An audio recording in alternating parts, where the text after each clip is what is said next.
ask you the most ridiculous things you've ever. No, I'm kidding. I will not do that. But guys, Chris Rotunda here at George's Way Charities. I am here with Wendy. I'm going to say this awesome Sugar Martin. Can I say like sugar? Sugar Martin? Yeah. My whole life. Okay. Okay. So I'm going to say this correctly. It's Freedom Freckles Fund, right? No, it's actually backwards. It's Freckles Freedom Fund. That's what. Okay, I'm gonna blame the girlfriend on this one. I'm gonna fix that because I'm gonna laugh at myself. But no, guys, we are live, and I want you to. While I'm fixing that because I feel like a dope. It's Freckles Freedom Fund. I was kidding. I know Erica's on the feed already. She says hi, and she's probably like, "What a dope." We all make mistakes. Freckles Freedom Fund. So, Wendy, tell us a little bit about Freckles Freedom Fund. Guys, if you also, before you say that, go on their Facebook page, Freckles Freedom Fund. Look on the Our Story section. I read it. It is a really cool story. I love the story that you guys have, but I want you to obviously tell it better than I can tell it. So go for it, girl. Yeah, I'm not sure. Maybe I should pull it up and reread it. It was a while ago. No, I'm just teasing. Yeah, right. Just kidding. No, the backstory behind it is, I'm going to show my age, but in about 2008, 2009, the Best Friends Society had a public forum that you could go on and you could find out about. It was sort of the precursor to what people share on Facebook today. So they would hear about a dog that was in danger in a certain location, and people would gang together and raise money and help get the animal out of whatever situation it was in. And so in some of these forums, I met some other women who were like me, who really wanted to help. You know, we all had full-time jobs, but we wanted to contribute in some way. And so we started saying, oh, did you see this dog? Let's send some money this way. And so we would all, write checks, or back then, and we would do what we had to do to help that dog. And after a little while, we all said, well, this is silly. Why don't we actually create a foundation? We'll bring all of our resources together. They'll be much more impactful if we can bring all those resources together, and then we can target some of these things. So one of the first things that we did was we started sponsoring dogs out of East and West Valley shelters in LA, I think it's LA County in California. And we would sponsor the adoption fee or the rescue fee. So if a rescue or an adopter was going to take a dog, we would get emails from the director there who would tell us this dog is having trouble getting out of the shelter. And part of our premise was, look, if we can sponsor these dogs, maybe a family will take two.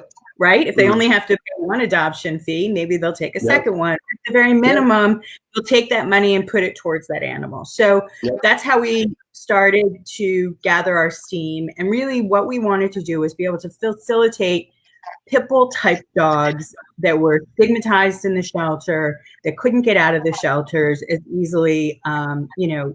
Look, even today, it's difficult for them to get out of the shelter, even with the amount of education. I can't even begin to tell you what it was like 10 years ago.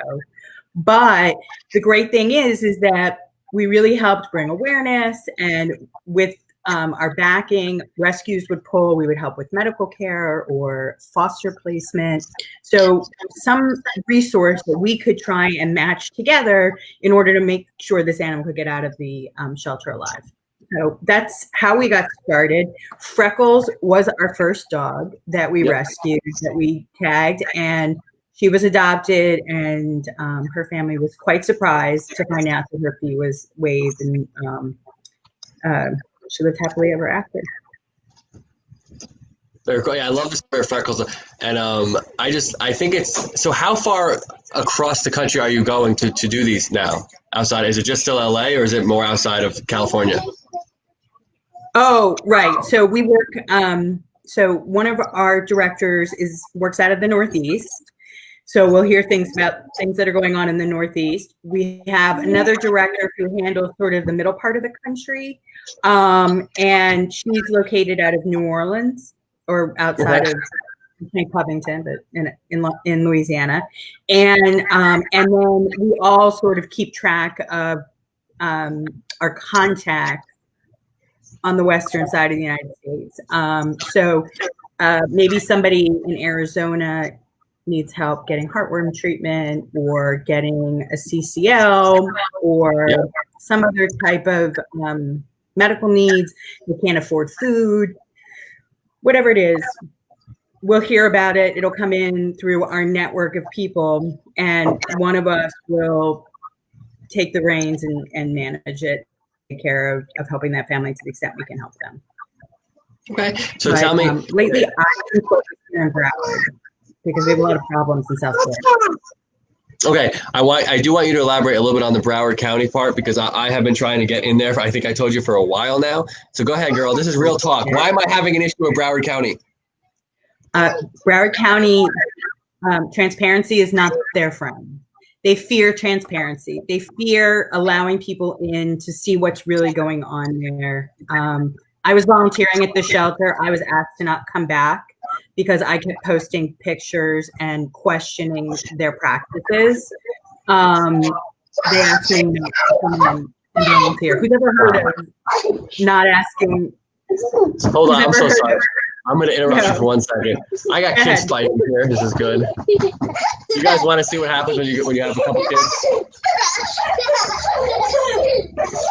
We're gonna move. I apologize for that. All my kids have 4 legs. What's that? I said all my kids have 4 legs. God, I wish they did.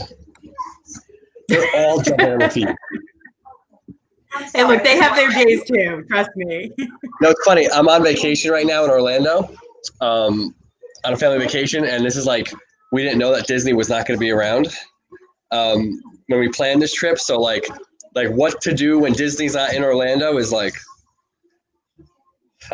I'm thinking of putting them all up for adoption. That's an activity, at least. Well, I heard Miami Springs is open. Don't or tell Miami them. Springs. Or what is it called? What's it called? Or Disney Springs. Disney Springs. That's what it's called. That's open right now. Yes, that's open right now. Yeah, I apologize about that. Yes, my kids are probably still thinking what can we do when Orlando is kind of not alive. But yeah, we did Disney Springs. That was a lot of fun. Yeah, you were talking about Broward County. Yeah, I was. Yes. I've been having issues because I have so many rescue and shelter partners in Florida and outside of Florida. I'm kind of going out into Alabama now, and now I'm getting into California, Connecticut, and one of my hardest ones is Broward County. What is the problem, girl? They're I don't understand why, right? Because it really benefits you, the shelter. And this is one of the things I was telling Erica. I'm actually writing a book about no-kill sheltering and how you get there, especially for some municipal shelters who are having troubles. But one of the things that they could really benefit from opening the doors, right? Letting people in, seeing what the challenges are, and saying, "Hey, I can help fix that. Let me come in and help fix that." The problem is that the last 2 directors we've had that I've worked with, Thomas and Lorelei, their egos could not handle not being the problem solver, right? Look, if you don't have the skills, you need to hire people around you who have the skills, right? Or you need to take free. I can't emphasize that enough. Free services from people who are willing to donate their time, their money, their resources in order to help them succeed. It all started well with this last director. And as soon as we started seeing some cracks, we were escorted off the property, told our help was not needed. They didn't want anything from us. So that's so interesting, because I've worked with so many rescues and shelters, one of which, Santa Rosa, which I'm going to tell this story till I'm blue in the face. I think the lady was so transparent with me in terms of she was in 2017, we were euthanizing 40 animals a day. Now we're doing a couple. And I was like, and you endured that storm, and she's been there 20 years, and she's endured so many storms, but she was at least strong enough now in 2020 to tell the story with me on live feed.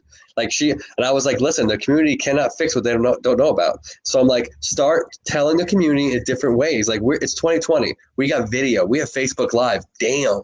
Like now we have things that can really talk to the community better. This isn't like Martin Luther King getting out in the street and speaking. Like you can go on Facebook Live. You can, seriously, you can get on Facebook Live and you can talk. Like, and I always tell people, like, whether it's you guys or whether it's a rescue or shelter or anything, to get on feeds with me every week. Tell your community what happened that week, what project you're working on, what emergency you had, because the communities don't know about rescues. They don't know about shelters. They don't know anything that goes on in the shelter world and the rescue world. Like I always say, again, rescue communities and the animal welfare community is like this big compared to the population that in the country that knows anything. Like they don't know a darn thing about what goes on in everyday life of a rescue. I didn't know that rescues weren't 9 to 5s. I didn't realize they were 24 hours. Like they literally are 24 hours. Like I didn't know that euthanasia was a real thing. Like, honestly, I grew up with dogs, but it doesn't mean I know anything about the animal welfare community. It doesn't mean anything. I didn't know that the Humane Society of the United States or the ASPCA doesn't fund the local humane societies. I didn't know that. There were so many things I've been learning on the job when it comes to like the last 15 months. But people are just like, it's not that people are ignorant. I just don't think the message has been delivered in the right way. I think there's only so much of followers that follow rescues and shelters. And then there's like that whole other side of the country that, just doesn't know. And like you said, you don't know what you don't know. So I always try to tell rescues I always try to tell rescues to come on feeds with me like this every week. Talk to the community because we go live on my page, we go live on their page at the same time. And I'm like, let's tell them what they don't know. And that's the biggest thing I try to tell them. And the ways that we communicate is so different today. We have to use and abuse those ways of communication now. No, most definitely. I mean, people have to get the message out, educate people on what happens in shelters. When you turn your dog into the shelter and you think that they're going to rehome your dog, look, I have 2 dogs in my house, both rescues, that if, God forbid, they ever ended up at a shelter, they would probably put them both down as they were walking them back, right? One of my dogs, you cannot touch his toes. So if you wanted to look at his feet, if you wanted to put anything on his feet, forget about it. He's not going to let you touch his feet, right? He's going to try to bite you. They're going to put him down, right? These aren't bad dogs. These are good dogs. Yeah. These are amazing dogs. I know to be very careful when I need to do anything near his feet, right? But people don't understand that when they bring their dog to a municipal shelter, and even though the Broward shelter claimed to be no-kill, they've never achieved no-kill. But even though they claimed that and drove the rescue community away from the shelter, drove the community away from the shelter, people go there thinking that they're a no-kill shelter because they tell them that, right? That's their talking point. Oh no, we're a no-kill shelter. No-kill doesn't mean that you kill 10 out of every 100 dogs. Yep. That's not what being no-kill means. What being no-kill means is that you attempt for a positive outcome for every animal that comes in your doors, unless they are irredeemably suffering or they are unable to be rehabilitated. Yep. And actually, that was one of the programs that myself and another colleague of mine with another 501c3 organization, Roz Harris, she and I put together a behavior dog program. So what happened at the Broward shelter was they were keeping dogs longer and longer, right? Because they were trying to achieve a no-kill shelter status. And what they were doing was, dogs are social beings. Dogs, when you put a dog in a kennel, you basically put them in solitary confinement. At the turn of the last century, our country stopped putting people in indefinite solitary confinement because they found that people mentally degraded. The same thing happens with dogs. Yep. So when you put a social animal, a pack animal, lock them up in a cage and don't let them socialize with other animals, they're going to start to forget about even other animals. They don't even socialize with people, right? So some of these animals aren't even allowed to be out with the public. They don't let them out to the public or be walked. They start to degrade mentally. So the good news is we put together a great program. We even figured out a way to fund it, to pay for it. And we wanted to work with the shelter. And we still have hopes with the next director that we'll be able to run this program. But basically, when we start to see a dog that isn't sheltering well, or a dog that comes in that won't shelter well, we identify one of maybe 3 or 4 different avenues that that dog can get out of the shelter, right? So that dog can either go directly to a foster home, could go to like a rehab facility for a little while, then go to a foster home. Maybe it's a dog that can be adopted and just needs some training, or maybe it's a dog that's going to need some intensive rehabilitation, some sort of learn how to be a dog again. Right. And then to a foster home and sort of transition. The same thing you see in the penal system that we do here in our country is the same thing we want to do with these dogs, right? Because we sort of break them when we abandon them. Yep. And so by putting them through this program, we think that we could end up with positive outcomes. In Broward County, almost 60% of the dogs are euthanized for behavior. Well, I think I get your point. I get your point too when it comes to, they come into the, the shelter rescue, and they kind of digress when it comes to mentally, because you're right, they're abandoned. They're not seen they're not socialized, and not human beings. I did a stunt where the dodo picked me up. I think you might have saw where I did 72 hours in a kennel.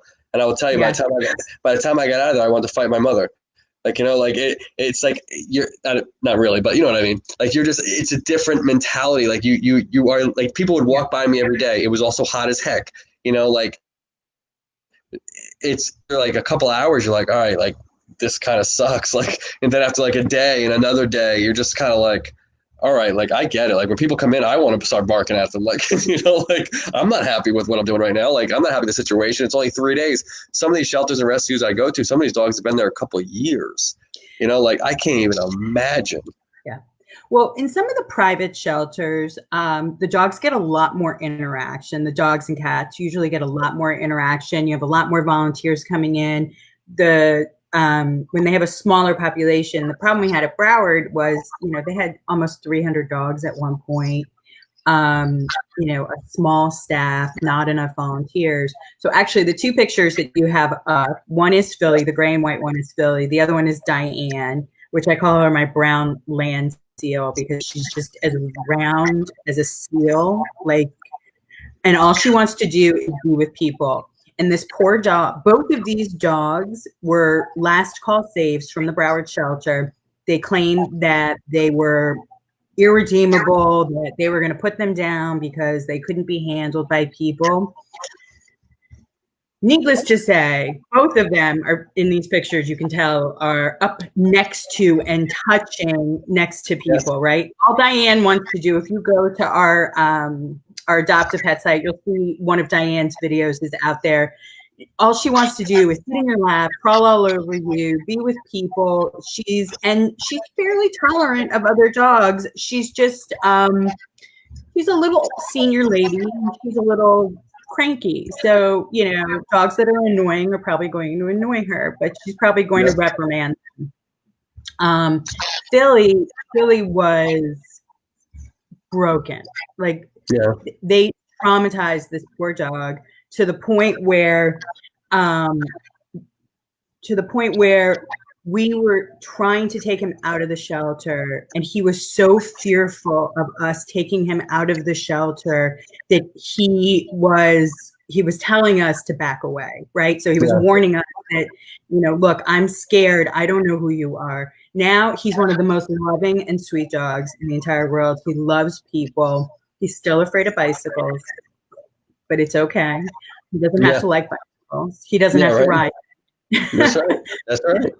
That's right. So, but even so, I mean, these dogs become so devastated under this environment. And by the way, the Philly and Diane are both looking for homes. They would do great in low to moderate activity homes. They're not high energy dogs at all. They're actually sit on the couch and watch TV dogs. If you are still under quarantine and you haven't gone back to work, one of these 2 dogs would be perfect for your family because they would sit and watch Netflix with you all day. But yeah, I mean, this is unfortunately we have to start thinking differently. And the only way we're going to think differently is if we educate people. So one of my biggest things, I'm a big proponent of education. I've had a lot of education in my life. People need to learn. So you need to teach them, right? You need to share your knowledge with them and help them see a different way of doing things. And that's one of the things that we've been trying to do with Broward, is trying to help them see that the way they're treating the animals isn't okay. The way, they were hosing down the animals in their cages. Can you imagine when you were in that cage and they came by with a high pressure hose and sprayed you down inside that cage to wash away the poop and pee? Can you imagine your reaction to that? I would have thrown the poop at them. Just kidding. Yeah, they don't have opposable thumbs though, right?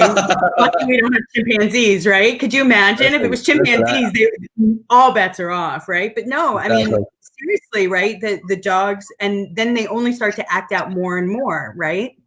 So it's really very tragic. So unfortunately, because I live in Broward County and I saw this great need, I've become very immersed. I still help wherever I possibly can.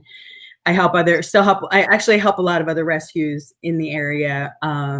We run a community service project where people who either have misdemeanors or nonviolent felonies can come through us, and we will help them get their hours by doing service with the dogs. So we get a lot of people who call us. And so a lot of rescues, when, they need a quickie foster, I need somebody, I got somebody for you, not a problem. Nice. I can give you 30 days with somebody. We try to get them to commit to 60. And we've actually had a lot of foster fails out of that. Foster fail meaning, of course, the dogs never left their home. So, which is not necessarily a bad thing, but by the way, they need to fix that terminology. I don't like that terminology, foster fail. It needs to say something else. Because most people don't know what that, like, when they hear that, they're like, so something bad happened? I'm like, no. Yeah, no, actually that's really funny, because I have a media contact and I referred to it as a foster fail. And he was like, oh, that's sad. Well, and I said, no, it's a happy thing when somebody's a foster fail. When they're a foster failure, it means they end up adopting the dog.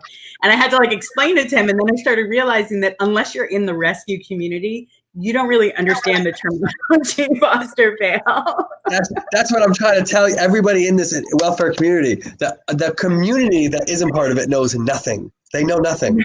And it's so important, because you're saying delivering the message. People have all said community education, deliver the message, education. And I'm always like, the problem is, and it's nothing that you guys are doing wrong. Nobody's doing anything wrong in this community, but it's 2020. And I'm always saying we got to deliver it in a way that my generation at least understands it. And I hate to say it like this because I'm degrading my own generation, but we don't like to read. We don't, we watch things for 2 minutes at a time on YouTube. Our attention spans, what does YouTube say? 2-3 minutes? Right? You better catch them early. You better catch them early. And we don't like to read. So at the end of the day, people are like, Erica will tell me I'm probably guilty of this, but she'll send me a long text, and not that I don't read it. I skim it. But, I get the bulk of it. She knows when I don't read something. She's like, go back and read it. And I'm like, oh, I'm so guilty of this whole thing that I'm preaching about against. But, but it's true. If, be transparent, be real. I'm very transparent. I tend to not read extremely long text messages when they come in. I tend to kind of skim it a little bit and kind of go over some things. But, it's the way that the delivery is happening. And I preach to all the rescue shelters. And by the way, before I go forward, and I'm going to get yelled at for this, but I'm going to do it. Melissa Bartoli is on the feed. She loves the camera. Michelle Benoit, these are people from Dog Totally Dog Rescue. Raza Perez from Rescue Me. Both of these are in South Florida areas. They're on the feed. A lot of these partners I have here that are on the feed. Thank you so much. I believe I saw Kathleen from Redlands Dog Sanctuary with Junior. Thank you so much for joining the feed, guys. I am talking to Wendy Sugar Martin from, she like that one? You still like that? From Freckles Freedom Fund. I am so happy to talk to her, because her story on their Facebook page, go under our story, under the About section of their Facebook page. It's a really cool story about Freckles. The first dog they sponsored and all that stuff. And you guys do amazing things now across different states. And I just think there's so many different facets of the animal welfare organizations around the country that like I think I've said before, I have rescue partners that just deal with pregnant dogs out of shelters, senior dogs. We have wheelchair dogs. I mean, there's so many different facets of it. It's so incredible. That's why I always try to preach to everybody that's a part of it. You know, when we do these live feeds, after a couple of days, 1,000 or 2,000 people will view this video right now, and they view all the other ones that, you know, I do every night. And I'm like, guys, if we continue to do this, it's just another way to deliver the message. And it's good because every different week things happen every week. Like, and I feel like I was just talking to a rescue before you, and I was like, what happened in the last 7 days? Oh, we had these emergency calls, we had these drop offs, we had emergency this, emergency that. I'm like, how did you tell the community? And it's like, oh, we posted on Facebook. It's like, listen, there are thousands of posts on Facebook about emergency things like this. 99 people tag 9. That's annoying. That's annoying the hell out of me too, Wendy. That people tagging 99 people. And I know it's a part of it. I get it, but it's like, there has to be a different way to deliver the message. It just has to be. I don't like it. I think there has to be a different way. I wake up in the morning and I'm tagged in like 500 posts, I feel like. And it's like, you know, I'm not saying it becomes mute, but it becomes mute after a while. Like you keep hitting them that way. It's not working that way. I think we have to have a different way to deliver the message. And one of the things I've always said was, out of all the stuff that we're doing, and everyone's doing a great job in this, you know, you guys are doing a great job. All the rescues are doing, all you guys are extremely selfless people doing amazing things. But I still think there should be a platform. That's why I'm pushing YouTube so hard, because I feel like the Ellens of the world, the people with real platforms to make a difference are absent. They're just not. They don't know how powerful they can be to an animal, you know, this home animal welfare, you know, push that we're trying to do when it comes to, you know, we're trying to influence new fosters, new adopters, trying to get funding for shelters and rescues all across the country. But like the big wigs that have platforms in the millions are just not doing anything. And it bothers me every day because they can literally change the game. Like if Ellen did what I was doing, in terms of like, go to a rescue and highlight them for an hour on Facebook Live, talk about every single animal, every single barrier that they're dealing with, every single this, that, and the other thing. She can change the game in like 30 minutes for that rescue, literally 30 minutes. And nowadays, she doesn't have to go to a location. I'm talking to you, and I'm not even in your room. Like I'm not in your place. Like me and you are talking, and we're on live feed right now. People are commenting left and right. We're being typical 2020 generation, not reading the comments, but that's your fault. It's my fault? I don't know. I got to blame somebody. I always get blamed, so it's fine. No, but I think you're right, but I don't even think it takes an hour. I think especially if you think about the generation that we're trying to get motivated to get involved, right? They're the people who really only write in 280 characters, right? Like you really only want to give them the most pertinent information in a succinct little blurb, right? So actually, if you go to our YouTube channel, you'll see a bunch of videos that we did that we would love to get. We think they actually were really impactful. So they were about a minute long. And they were various dogs that were in danger at the shelter.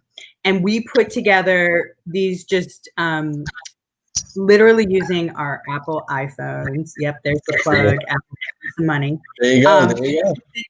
Using our Apple iPhones, using the iMovie app, we were able to create these little things called trailers, which is a minute long. Yep. And we could highlight and say a few words about the dogs in a minute, just a minute. Yep. And it was just enough to generate enough emotion for people that it would catch somebody's eye, and somebody would go into the shelter and either offer to foster or adopt or help out a rescue one way or another. And we were really successful. We did a whole bunch of these. One of my friends, I have to call out to Sloan and Marisol, who used to be my, back when I was allowed to volunteer at the shelter, that we would all go there together and we would take these videos, we would take the dogs out. And that was one of the biggest, one of the big negatives. When they told me I wasn't allowed to volunteer anymore, all it did was hurt the animal. Because I used to be able to, I will go in and I will pull any dog out of their kennel. I don't care if the dog looked like, Cujo from Stephen King, okay? I'm going to pull that dog out of their kennel and take them outside for a walk, right? No dog is going to scare me. I'm going to be safe about it, right? I've had a lot of training. I work worked with a behaviorist for a decade, right? I have a lot of training. I'm going to be safe when I do it, but I'm not going to be afraid of that dog. And once that dog gets out of their kennel, you would not believe the difference. There are so many dogs that I tell people, when I used to volunteer at the shelter, I used to say to people, look, the dog that you see behind the bars is a different dog than when I take them outside.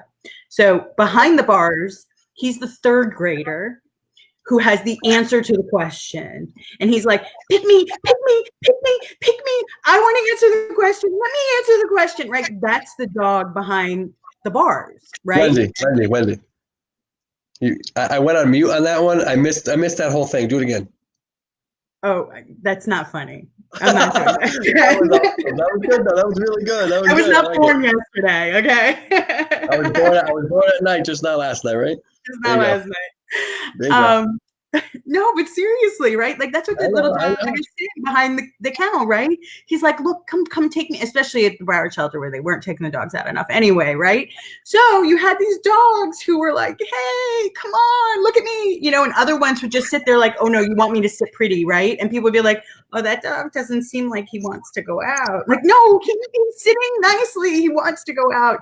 So I would always tell people, don't judge him. But yeah, so Sloan and Marisol and we would go, I think it was Friday afternoons, and we would pick a bunch of dogs and we would take them out into the play area and we would play with them and we would throw toys. And then we'd put together these great little videos and we would pass these videos out, right? And they were like the cutest little things, and it showed like their cute and their sweet side. And they saw them interacting with people and how they reacted sometimes with other dogs, another dog would pass by and how they reacted to that. And so we would get that little tidbit of information out to them.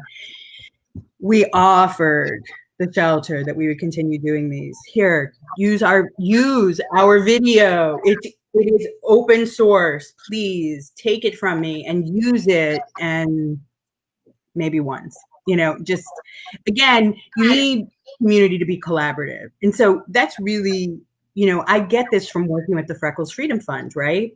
Like, we were a group of people who knew that individually we could not make the same impact if we could work together. The more we could work together, the more we could bring resources in, the more that my network would tag up with Vicky's network, would tag up with Tony's network. As we brought all of our networks in together, we were able to create a much larger national community, just not within our hometowns. And so what people have to understand is you have to work together. If we are going to change the direction of overbreeding, overpopulation, spaying and neutering, and all these other messages, dog fighting, right? Just animal abuse, puppy mills, all those different conversations, we are all going to have to come together and work together. It's the only way it's going to happen. There's no other way around it. We can't do it alone. Anyone who says that they can solve the problem, I have a friend, I don't know if you've interviewed them before, but I have another colleague, rescue organization here in Broward County. It's called 100 Plus. Their specialty is like freeing animals from like bad home situations, right? Like they find the dogs that have been just either left outside in cages in yards or are covered in mats because nobody's taken them to a groomer in a year, right? They have a little niche, right, in society that they specialized in. Well, I can work with them. I can send information to them. I can send fosters to them. I can offer resources through my organization, right? So if we all can work together, we can all bring our skill set into the global arena, and we can really make a difference, right? So I'm really all about working together. I'm a huge teamwork person. Sometimes people say to me like, oh, you should take credit for that. And I should say, you know what? No, it's a team effort. And I don't want to take credit for it. I want to believe that other people are helping me. I want to believe that I helped somebody else, right? Like I want to believe that we're working at this together. So I'm a big proponent of that. I totally agree. I go back to one of your things when you were saying getting them out of the shelter and pick me. I laugh at that because people are probably like, Yeah, that's my biggest thing. I don't know if you saw, I do a lot of ride-alongs. I do a lot of crazy stuff where I take the dogs out of the kennels in Tampa Bay area. I do the crazy pie eating contest with the dogs. I do stuff where it's just like get them out of their element, get them out of that, because I hate to say, I don't care what shelter you go to, they show badly behind a kennel. I don't Yeah. care what you say. No dog Oh, sits yeah. there, and, no dog sits there and just gives you a wink like I got you, bro. Like, you know what I mean? Like, it doesn't work that way. They get pretty No. upset, or they look upset, but they're really not. They're just like, get me out of here. Yeah. So I have done so many things with shelters in Tampa where like I said, I take them out for ride alongs, take them to McDonald's, take them for photo shoots. I do one of the behavioral issue dogs that everyone knows me for in Tampa is this dog Daisy that in the beginning when I went to the shelter, they were like, don't go near that dog. She hates all men. And I'm like, listen, if I got my girlfriend Stephanie to like me, I got this. I got this. So I would go to Daisy's kennel every day for like weeks, and I would bring my George Foreman grill. I'd sit outside of her kennel and I would cook burgers for her, and I would just one at a time just keep. This went on for like weeks until the point where like we went from eating together outside, like she was in the kennel, I was outside of it cooking, and then it went from that to we did a ride along, we did a photo shoot, we did all these things together, and I keep going back there and just sitting outside of her kennel, just giving her the attention that she needed. And she started, all of a sudden people see pictures of her licking my face and they're like, what? Like, she hates all men, I thought. And now she's, after a couple months of working with her, they wanted to send her to a training facility for 6 weeks. It costs like $2 or $3 grand. So it took us because I'd go on Facebook Live like this, but I just have her face while I was talking to the shelter's Facebook community on their live feed. And I would just say, this is money we need. This is what we have left to kind of raise. And I'm telling you, in days, in minutes, we raised money because the community started to get behind this whole story, because I would do all these cookouts on live. I do the ride-alongs on live. I do, like, there's a way to deliver the message to the community. Sometimes it takes a little longer, like Daisy's story was a little longer, but there are other situations where people would, Hernando County Animal Services would call me over here and they'd be like, we're overpopulated, all this stuff. I would go there and go live and just talk about each and every dog, and boom, adoption would start happening. I'm like, I hate to say it, but the static photo is kind of getting saturated today on Facebook. Like, it just is. Like, people are posting constantly about dogs needing adopting, dogs needing this, dogs needing that. I said, one of the silver linings that came from COVID was fosters emerged. Like, and that's a big deal. Like, that is that people didn't know about. I hate to say it, but everyone thinks, like, what do you mean people didn't know about fosters? I'm like, they didn't. There's no way. There's too many that stepped forward, and there's too many asking questions now. It's like, we deliver the message to the people inside this little box of animal welfare. The problem is there's like that whole bigger unit in the United States that we're not getting to, and we're not getting to effectively or fast enough. And I think, yeah, like you said, you can't do it alone. And that's why I always stress to so many rescues and shelters, team up. Like, when I talk to you on the feed, I want other rescues on here listening in. I don't care if you don't like each other. I don't care. Like, it's about the animals. Like honestly, I know you're laughing, but I don't give a damn. Like, if you guys don't like each other for whatever reason, whatever you guys did to each other in high school, whatever the issue was at the bar, like, I don't care. Like, at the end of the day, it's about no. But I tell this story to other people. I've been at meetings with county commissioners, with other rescues and shelters in the same room, and I'm like, you have a dog that's been on your books for 2 years. You are 20 miles away with 20,000 followers. Why can't I? Because I'm editors for a lot of these pages on their Facebook, so I go live on their page all the time. I said, why can't I take your dog, put it on that page? And like, they're like, oh, I hate that person. I hate that guy. I'm like, whoa, like, what? Like, what are we doing? Like, who gives a damn? Like, I don't care about you. Like, you don't care about me. Like, I care about the dog in your place. That's what I care. Get him out. Like, let's find a way to get him out. I'm sorry if I'm a little blunt with it. I am a Jersey boy. Like, we don't usually speak. We don't usually speak shy. Like, we usually are very straightforward. Like, if you're not about the animal, direct is best. What's that? Being direct is best. Don't beat around the bush. Being direct, being transparent. I've been to shelters or rescues where we know they do kill. They say they no kill, but they do, but they won't admit it to me. And I look at them like, listen, I know when my 4-year-old's lying to me, but like, I can tell you right now you're lying. Like, you know what I mean? I can tell when a kid is, and right now I can see it in you. Like, you're like, it's like I can feel it. Like, everybody knows it. Like, who cares? If you are transparent with your community, maybe they'll step up and help you fix it and stop it.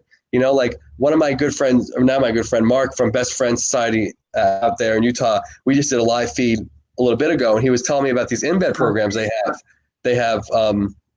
Where they take one of their employees goes to a high kill shelter, spends a year there to get it to no kill. And I think that's one of the greatest programs. I actually visited Santa Rosa, which is one of the programs that they have an embed in there from Best Friends. And I'm like, what a great freaking program. But I asked them, like, how do you guys qualify these people? Are they extremely transparent? Are they cooperative when it comes to, you're going to change your ways, damn it. Like, you know what I mean? And they do. I mean, I interviewed everybody at the shelter. I interviewed the lady that's in the embed program, Jessica, who's staying there for 1 year. To help them go. I mean, there's different programs. The problem is, like, people don't know about them. They just don't know they don't know what's going on. That's my biggest thing. They don't know what the hell's going on today in animal welfare. Like, I partner with shelter or rescues and shelters that have anywhere from 5 dogs to 100. But the other day I went to Big Dog Ranch with 600 animals, and I was like, what is this? Like, but it was like, there's such differences in, like, oh my goodness, like, one shelter could be down the street euthanizing like crazy, and then we have the Super Bowl of rescues over here, like Big Dog Ranch. Like, that, what an amazing facility. But, like, I just can't imagine if all of these, even the little ones, the big ones, they all come together and just work together. Like, I mean, the other thing that's not really emphasized enough, yes, the message isn't being delivered in terms of the right way aggressively, but the rescue community, and they don't have time to deal with this either, so I'm not casting aspersions on any of them, but, like, social media is such a giant. Like, we're just not using it effectively yet. In terms of that, like, we don't have there should be a damn platform that is so powerful that everybody there's 85 million pet owners in this country. It's what I've heard, the last statistic. But can you imagine if they were all on one platform? Like, preaching for things that you're doing, preaching for things that other rescues and shelters are doing. And I know, preaching for an animal that's been in a rescue for 5 years, or, an animal that needs surgery, or stuff that can be solved like this with all those people that are behind animals in this country. I just think that I'm part of the community, so I'm guilty of doing a bad job. So, like, the community has done such a horrible job for these animals, for, like, the rescue people. Like, the people that runs rescues and shelters don't have the time to do a lot of the marketing stuff. We have to be, as a community, better to them. But I think we've completely failed them in the last, like, 50 years. Well, I think as things are changing, though, and even the people who are in rescue, you have people run the gamut of age from, I mean, I know people in high school who are rescuers, right? Who all they do is, and I know I'm going to screw this up because, again, I only have 4-legged children, but, Snapchat and Instagram and whatever else that they do, right? Like, that's their world, right? So people will say to me, well, are you on Instagram? I say, well, yes, we're on Instagram. We post our pictures up on Instagram and whatever, yes, we're on Twitter. Yes, we're on Facebook, but, you're dealing with an audience that uses multiple different platforms, right? So you have young people all the way up to, I have adopters who will adopt for me, a senior dog who needs a senior adopter. A dog like Diane would do well with a senior person. Allow me to say, Diane would do well with a senior person because she just wants to hang out with you. She'll walk to the mailbox with you and come back. Like, that will be your big excitement for the day. And Diane will love you for it. And she'll sit on the couch with you and, do whatever it is you're doing during the day. So, but that person is not on Facebook all day, right? That person is not checking Instagram, is not checking Snapchat or whatever else is out there these days. They're not doing TikTok videos, right? So, the reality is that rescues have to pick and choose the different platforms, right? Right. And Facebook has naturally grown up to be this one house because it will post to Instagram for you. You can post to Twitter, right? Like, but that's one of the things. But I did want to go back for 1 second because I did want to talk about one of the things that you mentioned before, and that was that you talked about all these. There has some benefits, I think, for people during the quarantine time that they've, caught up on activities and family activities and things like that. And a lot of people did foster or adopt dogs. And I wanted to put out a PSA, and that is that if you are somebody who is going to go back to work and you are fostering or adopted a dog, please keep in mind that your dog has been around you, or your cat that you brought home has been around you 24 hours a day, 7 days a week, except for the hour you went to the grocery store for 2 months, which is an eternity for them. So if you are going to go back to work, please plan activities to help your dog adjust or your cat adjust to you not being home all day. If you need Kong toys, please reach out to our organization. We are happy to supply Kong toys to you. You can stuff a bunch with peanut butter, some kibble, put them in the freezer, leave them for the dogs, start practicing with them, be home for a few hours, go out for a few hours, be home for a few hours. Because I just want people to know that that dogs and cats may start to act up, and it's not just dogs, it's cats too, but they may start to act up when you go back to work. So everyone, please keep in mind. And if you do need some resources to help buy some toys or things, please reach out to us. We're happy to help you get them. So that was my PSA. You go, girl. Shout it out, girl. But well, what's that? You brought up the fact that all these dogs went home, all these cats and dogs went home to all these foster families, which is fantastic. I want them to stay in these homes. And I fear that when people start going back to work and leaving the home during the day, that the animals are going to be like, yo, this is not what I signed up for. You were supposed to be home with me all day. Like, where's my 11:30 treat? Like, what happened? So you're saying it's my fault for your PSA? Blaming me for that one. No. I think working together, we're able to get the right message out there. And that's to keep in mind that when you do go back to work, be careful and be understanding, be patient, right? So many people frustrates me to no end that people are so impatient when they bring a new dog home. I mean, when you started dating your girlfriend, right? Did you instantly say to her, I love you? Like, was it like, I mean, all right, wait, maybe I shouldn't never ask a question. Exactly, right? Like, it takes a little time, you have a beer, like you hang out, like you get to know each other, right? It takes a couple of minutes. Like, it's the same thing with a pet, right? Like, we have to totally be cognizant of these things. You know, people they're just like, they just make all these assumptions. So, you know, you have to, and sometimes the best way to explain it to people is to explain it something in their own personal life. So, you know. Trust me, I made her say it first. I let that go. Let her say it first. This is now on recording. She's now going to use this against you. You understand that, right? No way. Stephanie! Wait, okay, so I'm feeling old because I can't even remember who said it first in my relationship. Okay, so how long you married? I am married. Actually, my 10-year anniversary is this year. Good for you. Good for you. Thank you. But we've been together since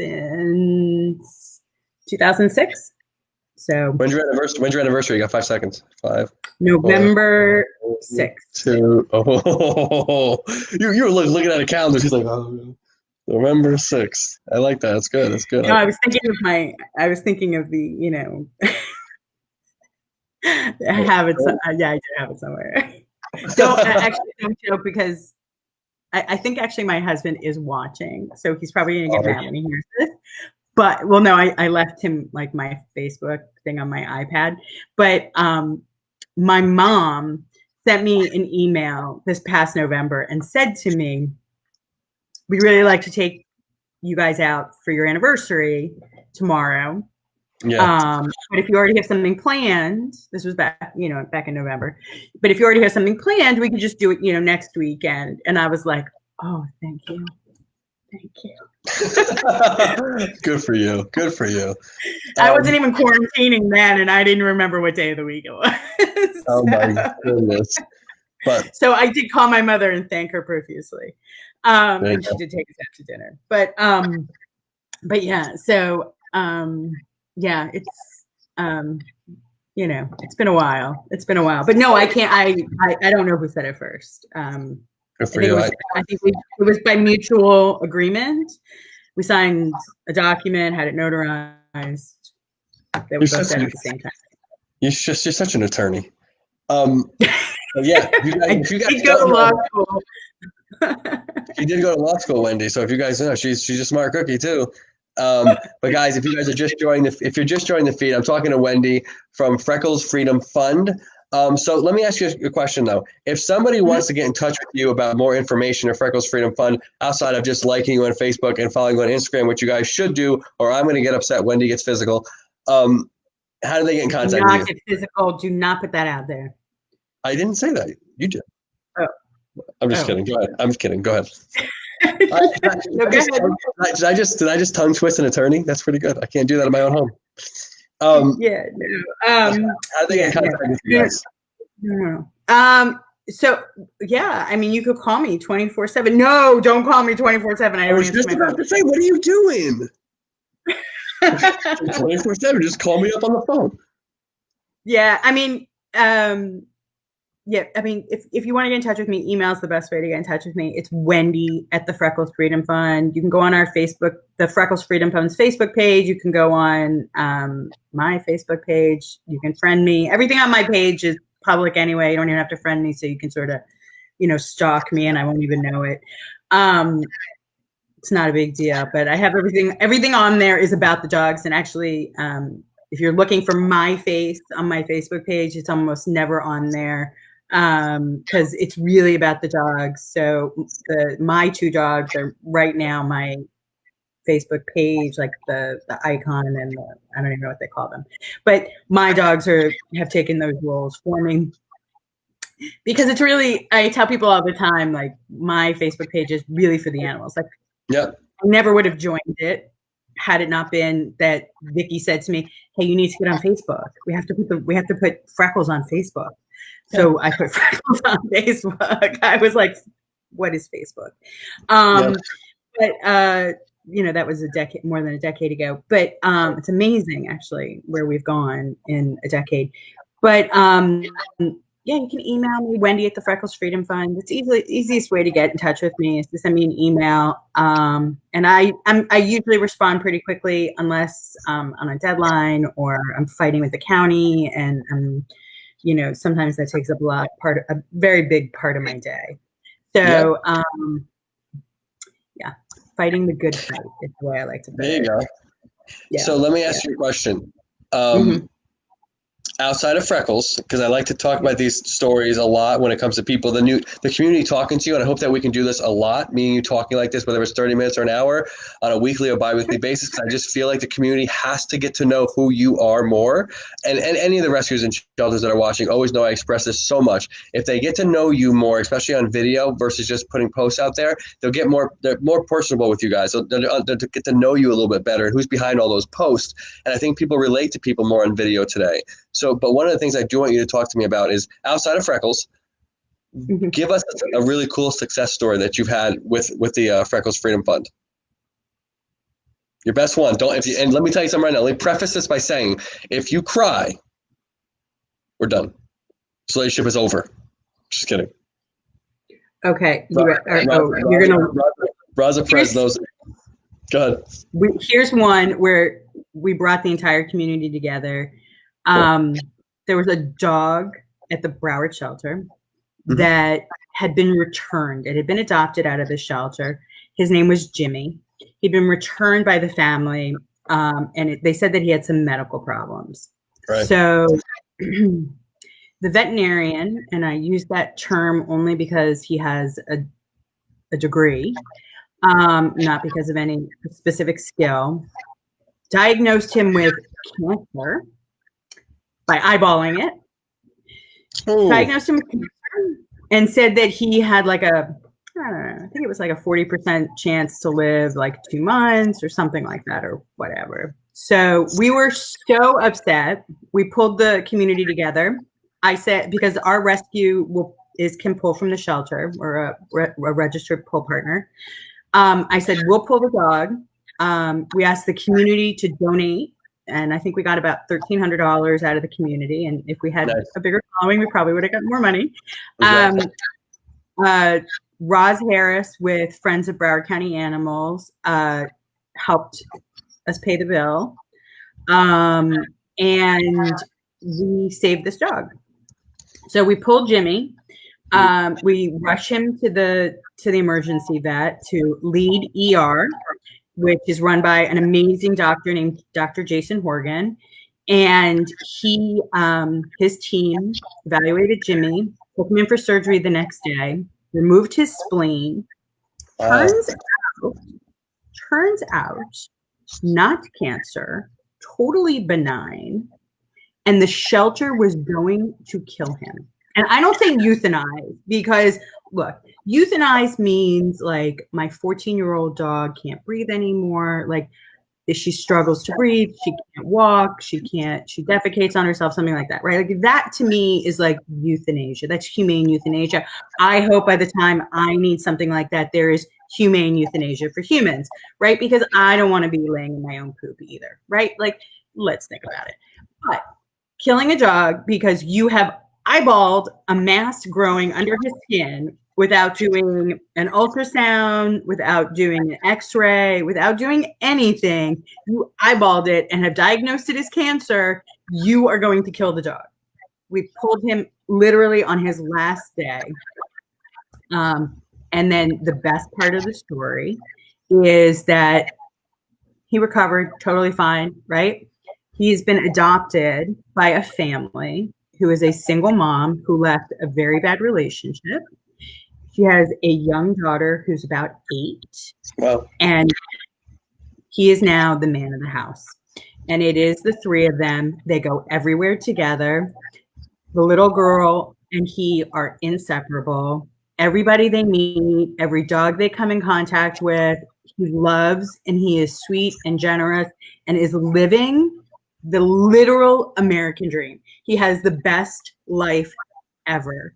And had the community not come together, had we not been able to pull all these different rescues and resources together, we borrowed a foster from a colleague. My friend Debbie had a foster who didn't have a dog at her house, who she could help, or didn't have had space at her house. If she hadn't stepped in, we wouldn't have had the ability to save this dog, and he wouldn't be living the best life ever. So there you go. You got it, girl. You nailed it. Thank you. But that is true though. I love, again, you're just another selfless person that I interview on a nightly basis, but you guys are part of a bigger picture now. Like there's so many different niches, but you guys all have hearts of gold. That's why I'm always just like, it's like, I have friends growing up, and I said like some of my friends growing up are like the crappiest friends in the world. But it's like the more people I meet in rescue and animal welfare, it's like you guys have the biggest hearts. You're the strongest people. I'm a little deterred that it's all women, and like us men haven't emerged in this society to be like strong advocates too. And like I tell that story all the time. No, I know, but I'm serious. So the majority of people I meet in rescue and shelter, it's women. Like, and I don't know if it's because they're stronger emotionally, because they have to put up with a lot. And like, I'm sorry, they just do. Rescues and shelters, they put up with a lot. I cannot imagine, having to just euthanize for the sake of, or as you say, killing for the sake of killing. And then coming back to work the next day. Like I couldn't. That sucks. Like I couldn't do that. Like, but so many of these women that have been at some of these rescues and shelters that I go to, I'm like, God, man, like I can lift a house, but I promise you can kick my ass probably. Like with that, they have such emotional strength that it's like I just kind of I envy them all. I'm like, this is a society that I don't. This is a community that is just so much more powerful than they give themselves credit for. Like they put up with a lot. Like I said, I went to Santa Rosa Animal Services up in the north side of Florida, where they were euthanizing 40 animals a day. Now they're euthanizing 5, but that's a couple a day. But because Best Friends is getting them from high kill to no kill, where they are now, that shelter director that was there 10 years ago that watched all that happen is still there today.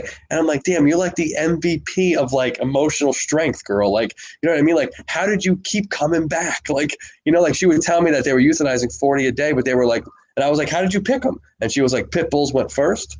She's like, I would go down the aisle, boom, boom, boom, boom. Then behavior issues went next. And then I was like, and then you came back the next day? Wait, hold on a second. Pit bulls? She killed pit bulls before she killed behavior dogs? Relax. I'm not trying to cause an issue right now, Wendy. I'm just curious. That's, that is my love. The pit bull is look, they are the most amazing breed of dog.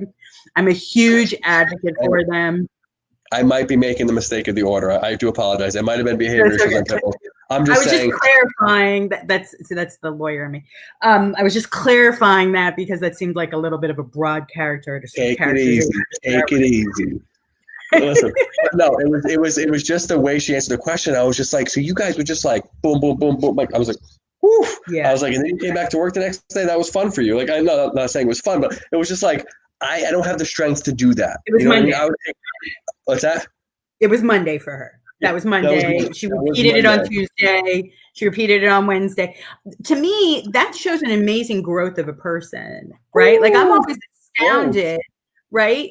Because I've met a lot of people who I don't think can make the turn, who can make the turn from killing to no kill, right? So I don't think they understand the concepts, right? So that is somebody who I would love to meet, because that person has really changed their entire way of approaching how they deal with animals in their community, right? And that's what I would like to see Broward do, is also approach the way they see animals differently, because I think that that's what it takes, right? Like that's really what it takes, seeing the animal differently, not just seeing them as pit bulls, not just seeing them as, homeless dogs, but seeing them as a member of the community, and I can create a solution to help that animal. Right. But that was one of the biggest pushes I had when I met that woman, because she was like, but the community hates me, hates us, hates us because what we do.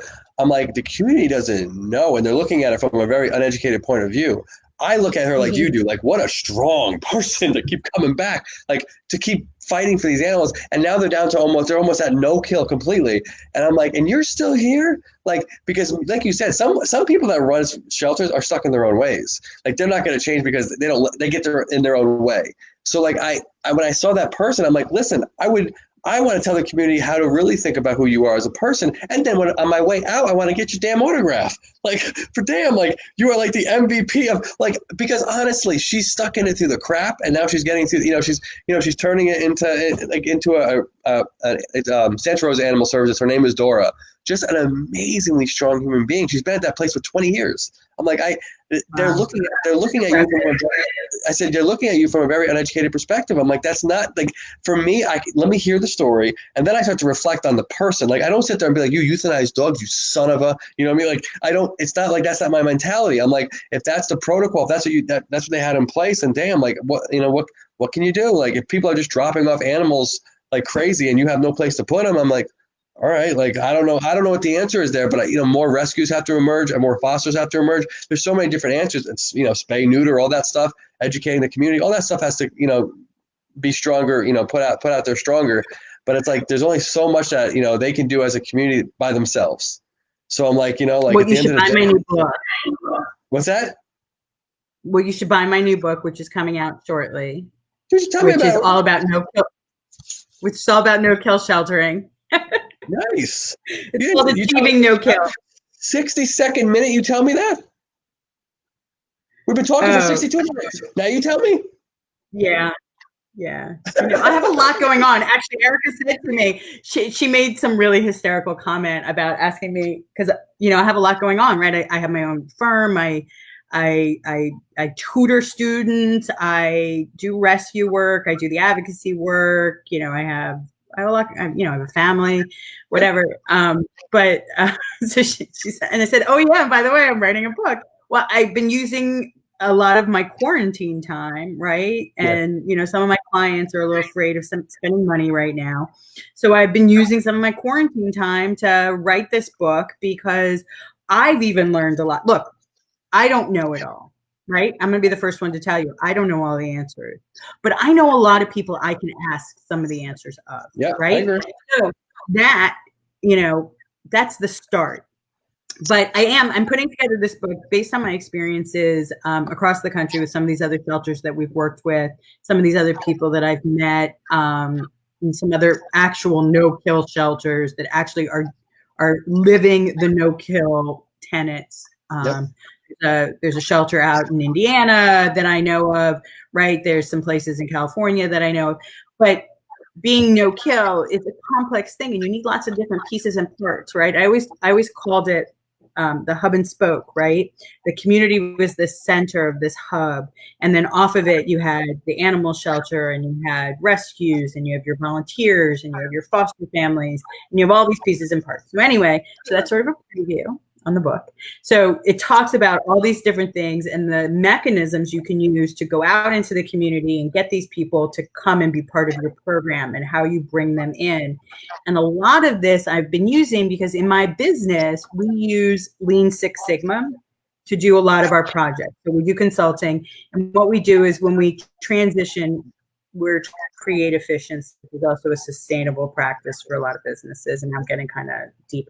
But I use some of those same concepts when I talk about animal rescue, right? Just because I practice that in my, the thing that pays the bills and in the thing where all the money goes, which is the rescue, I can use the same concepts, and we should practice these things that we do in our everyday lives. We should practice them in our volunteer work and our philanthropic work. So yeah, I'm writing this book, so everyone can look out for it. It's called Achieving No Kill, and it's a guide for transitioning to a no-kill shelter. So. Absolutely. You should like try to line that up somehow with Best Friends because of their no-kill. They have that no-kill goal by 2025. I don't know. I thought it'd be kind of a cool their goal. That's what I don't know if you work with them or not, but I learned that. Broward. We were big supporters of them when they came to Broward. They came to Broward and they actually issued a great report. Nice. Really did a great job for us. But then the director who left, the one who resigned and fled the scene of her crime, literally. She never implemented anything that Best Friends gave her. Like Best Friends handed it to her.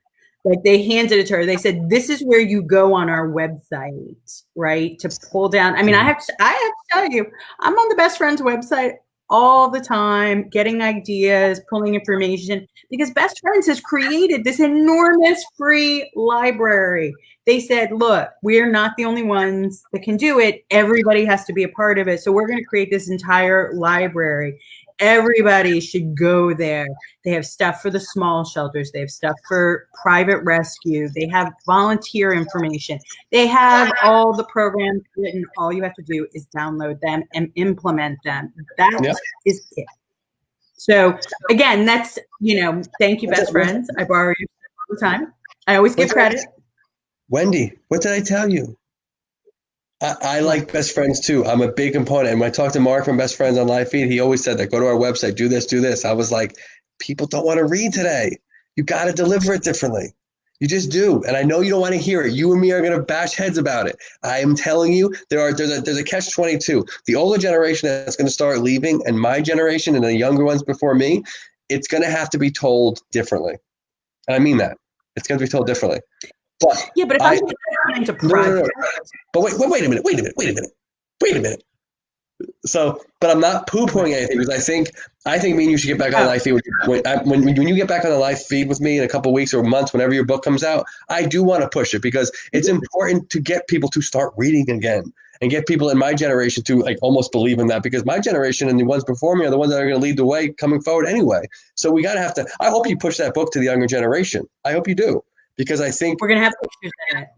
That's right. Because, we have to push it on Facebook. No, but Facebook Live, because people listen, Snapchat, the Instagrams of the world, because my generation and the ones before me, I'm so upset with them because of the stupid stuff. Like YouTube says, our attention spans are 2 minutes. It's like, wow, we sound pretty dumb. Like, you know what I mean? Like our attention spans are 2 minutes. Like, or like, they always say all the time, like, get to the point when it comes to passages or something that you post, because people don't want to read these long things. And they're basically directing it at my generation and younger, because I hate to say, but that's who takes those damn surveys to begin with, but it's so sad to me because I still like to read things, but unless there's a text that somebody sends me that's like 400 pages, that's weird to me. But like I do read stuff that's like from Best Friends. I do read articles that are very informative to stuff that I do like. But again, the book that you're coming out with, I'm assuming because I'm talking to you, I can understand it's probably very blunt to the point, and you probably don't have a lot of fluff in it. I can only imagine. I would actually like to read it before we talk about it one day on here. I will tell the straight up truth. I will tell exactly what I read in that book, or not the whole thing, obviously, but I will tell how direct you were. No, I'm serious though, because most of the time when you're trying to push something like that, I don't want to just push something I only read the front and back cover of. Like I want to be able to tell the truth and tell, how direct and how transparent the lady was. Like if you come out here like, Chris, push my book, but you weren't transparent, I'd be like, listen, this lady fluffed the crap out of this book. Just kidding. I know. But no, I appreciate you. Well, I have to say the biggest thing I got out of law school was teaching me how to write very concise arguments. So I was never ever thought of being a litigator. A lot of my friends are, but being able to write like a very concise argument to somebody, being able to explain something to them in a very direct way and not using a lot of fluffy language, right? Use common vernacular use common words so that so that people will understand what you're saying. I know. I said it just like that because I knew I was going to get you. So I just wanted to have fun with you. You get out of here. And so Stephanie, my girlfriend, is a prosecutor. I know when we're in arguments when she turns prosecutor and when she turns girlfriend. Like I know the kind of words you got. Like there's different vernacular, whatever you want to call it. But I know when it's there. But I do want to apologize. I know I kept you for a long time. I love that you talked about your book. I love that you talked about Freckles Freedom Fund. I would absolutely love it if you continue to speak to me on live feed, whether it's weekly or bi-weekly or monthly. It's important that the community still get to know who Wendy is, because as much as popular as we think we are, we're not that popular. We have to continue to push each other, push everybody. But you know what I'm saying? Like we have to continue to push because at the end of the day, you have a voice, I have a voice. People that are commenting right now with us have voices. That's the we're delivering the message in a different way. People are listening to us go back and forth with each other, the banter. I yell at you, yell at me back, fine, great. But there's a lot of information coming from both of us. So I think again, you're doing selfless things, and I think that's amazing. You have a family. Again, you have a husband of 10 years. You better remember that anniversary. But at the end of the day, you have stuff on your plate. You can't fix it all. I can't fix it all. I have 4 kids. I got a girlfriend. Like, what I mean? Like we have lives. Like I have 3 dogs of my own. Like people don't realize how much, we're all doing a little bit, but together we can do a monster of things. So like, I want people to also understand who Wendy is. You're a mom. Oh, you have 4-legged friends. I'm sorry, you're 4-legged, kids. 4-legged kids only. You have your own dogs. You have a husband, which I'm sure Stephanie will vouch for this. Men are like kids, older kids. But I have to admit to that, I guess. But he's listening. Right? You have your own firm. You have stuff going on, and the more that people watching this help Freckles Freedom Fund by liking them on Facebook, sharing them, or following them on Instagram, the more powerful they're going to become with every post, every Instagram post, every Facebook post, every tweet they do. So guys, please like them on Facebook, follow them on Instagram, follow them on Twitter. Again, it's Freckles Freedom Fund. And I will let you have the last word, Wendy, since I just talked for like 2 minutes. So the last word about Freckles Freedom Fund. Go for it. Together we can do a lot. So I hope that everybody will come together, put aside personal differences, and just work together for the benefit of all the animals out there, and especially the block-headed ones that get such a bad rap. I will speak for her one more time. She said, subscribe to the Jordan's Way Charities YouTube, or Wendy is going to get very upset. See on the bottom. Was that my prompt? I was supposed to say that? Yeah, what are you doing? I'm sorry. Anyway, I do appreciate you, Wendy. Please, let's talk more. Let's talk on live every month. Please don't forget about me. Will do. Hey, I won't. Have a good night, Wendy. Thank you so much. Have a great night. Yep. Later.